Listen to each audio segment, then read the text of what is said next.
On the morning of January 15th, 1947, at around 10 a.m., Betty Bersinger was walking with her 3-year-old daughter in the Leimert Park neighborhood of Los Angeles when she saw what she thought was a discarded store mannequin in the grass. As they got closer, however, Betty found that it was actually a woman's mutilated corpse. Upon this realization, Betty ran to a nearby house and called the police. The body was pale white, drained of blood, and completely severed at the waist. Her face had been slashed from the corners of her mouth to her ears, and she also had cuts on her breast and thighs, including some places where entire pieces of flesh had been removed. Many of the cuts were made with surgical precision, including the bisection of her torso, which was executed using a technique taught to doctors in the 1930s. Fingerprint analysis identified the body as Elizabeth Short, but she would come to be known as the Black Dahlia. Police received 60 confessions during their initial investigation, but only 3 suspects warranted more scrutiny. The first was Robert Manley, a 25-year-old married salesman Short had been dating. Short had visited Manley in San Diego days before her murder, but Manley would provide an alibi showing that he had returned to San Diego by the time of Short's death. He would also pass a polygraph test, clearing himself from suspicion. The second suspect was one among the 60 confessions.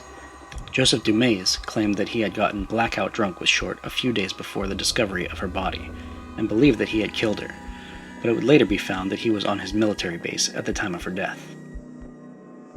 The final and most plausible suspect was George Haddell, who was a surgically trained physician more than capable of executing the bisection of Short's body.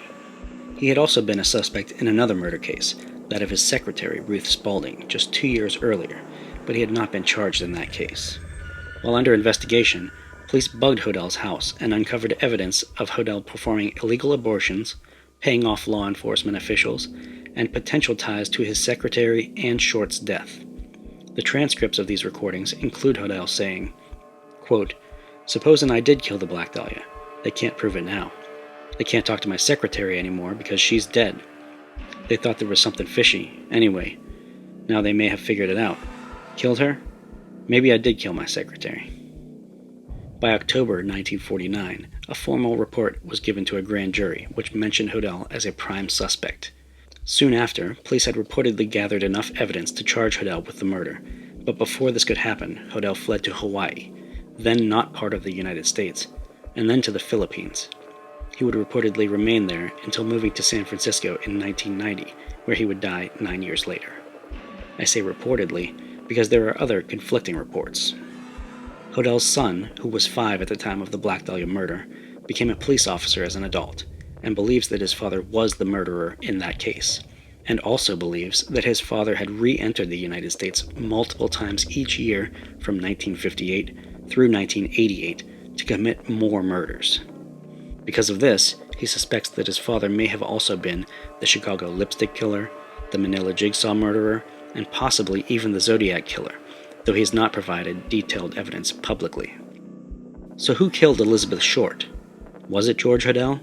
And was this one man possibly behind the killings of what we previously thought were multiple separate serial killers?